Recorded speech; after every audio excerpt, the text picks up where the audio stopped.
Hello everyone, welcome back to my channel. इस video में हम लोग डिस्कस करेंगे एग्जाम्पल 9.11।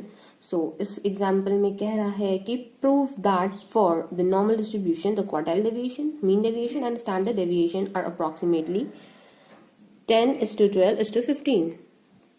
सबसे पहले तो हम ये सपोज करेंगे कि x हमारा कोई भी रैंडम वेरिएबल है जो कि नॉर्मल डिस्ट्रीब्यूशन को फॉलो करता है with mean mu and variance sigma square.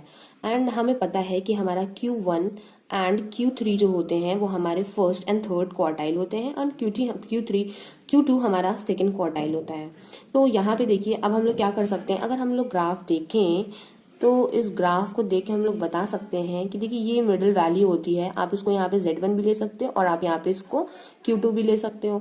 अब देखिए यहाँ से अगर हम इस डेटा को अपने 4 पार्ट्स में डिवाइड कर दे तो पहला जो पोर्शन आता है जो कि 25% एरिया को कवर करता है, 25 मीन्स 0.25, तो वो आपका होता है Q1। देन ये आपका होता है मीडियन या आप सेकंड क्वार्टाइल कह सकते हैं।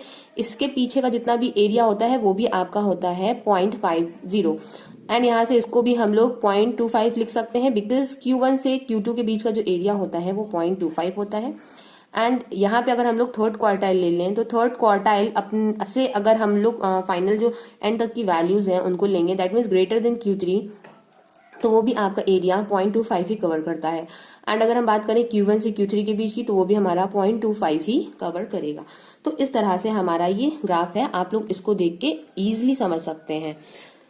अब देखिए इसके बाद हम लोग क्या कर सकते हैं, हमें पता है कि हम अगर इस तरह से इसको लिखें इक्वेशन को, probability x is less than Q1 is equal to 0.25।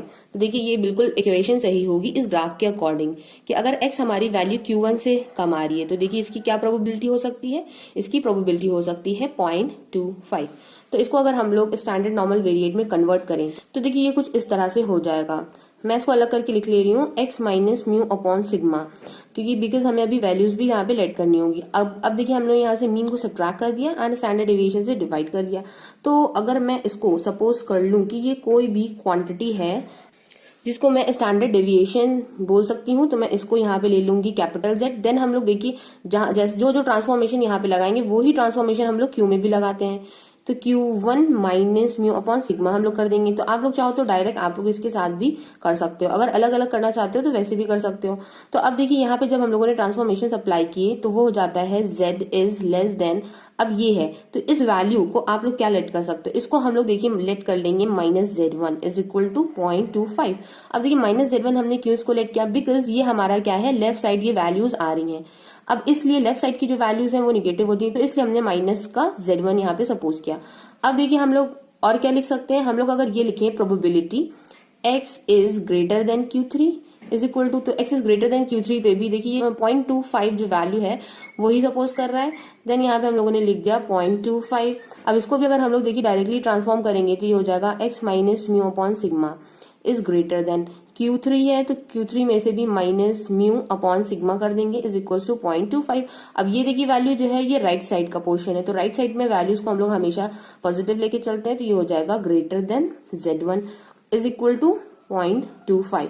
तो देखिए यहाँ से अगर आप लोग डायरेक्टली इसको रिप्रेजेंट करो तो आपके पास जैसे ये है वैल्यू, इसकी ये दोनों वैल्यूज इक्वल है, तो यहाँ से ये इक्वल है। और ये देखिए यहाँ से अगर मैं इसकी Q1 को जो हम लोगों ने ट्रांसफॉर्म किया था Q1 minus mu upon sigma, तो ये वैल्यू आपकी किसके बराबर थी, -Z1 के बराबर थी। दैट मीन्स ये वैल्यू और ये दोनों वैल्यू को इक्वेट करके हम एक इक्वेशन निकाल लेंगे।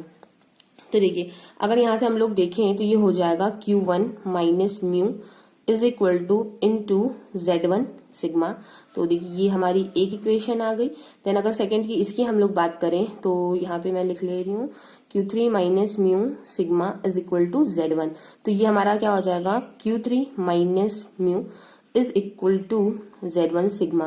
ये देखिए अब हम लोग देखिए अगर इस इक्वेशन को हम लोग सब्ट्रैक्ट कर दें तो सब्ट्रैक्ट करने से देखिए हमारा म्यू म्यू कैंसिल आउट हो जाएगा और ये हो जाएगा हमारा Q3 minus Q1 upon sigma is equal to 2 times Z1।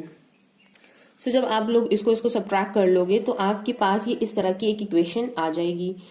तो और अब देखिए ये हमारी एक इक्वेशन हो गई है, आप इसको इक्वेशन स्टार मान सकते हो। अब देखिए आप लोगों को पता है कि जो क्वार्टाइल डेविएशन है, तो क्वार्टाइल डेविएशन का फॉर्मूला आप लोग ऑलरेडी जानते होंगे। तो वो हम लोग कैसे निकालते हैं, Q3 माइनस Q1 बाय 2। सो अगर यहां से देखा जाए Q3 माइनस Q1 और हम लोग Q3 माइनस Q1, अब हम लोग देखिए 2 अगर यहाँ डिनोमिनेटर में ले लें और सिग्मा को उधर भेज दें, तो ये हमारा क्या हो जाएगा, सिग्मा Z1 हो जाएगा। तो हम लोग इसको यहाँ पे लिख सकते हैं कि ये है हमारा क्वार्टाइल डेविएशन।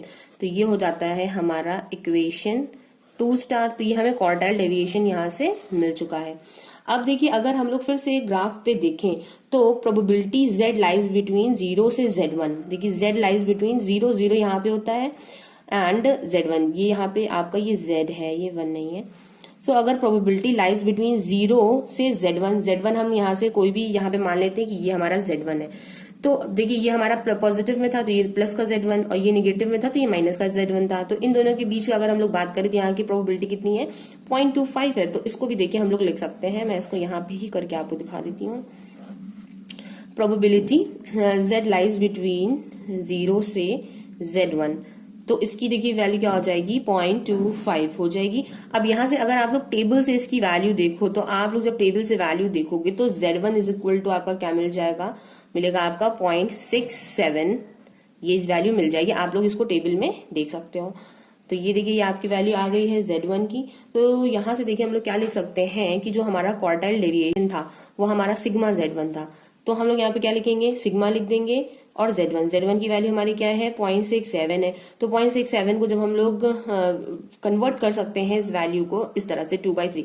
अब यहाँ से 0 हटाओ 100, देन उसको जब सॉल्व करोगे तो फाइनल आपका 2/3 सिग्मा। तो क्वार्टाइल डेविएशन की वैल्यू जो है वो आपकी कुछ इस फॉर्म में आ गई।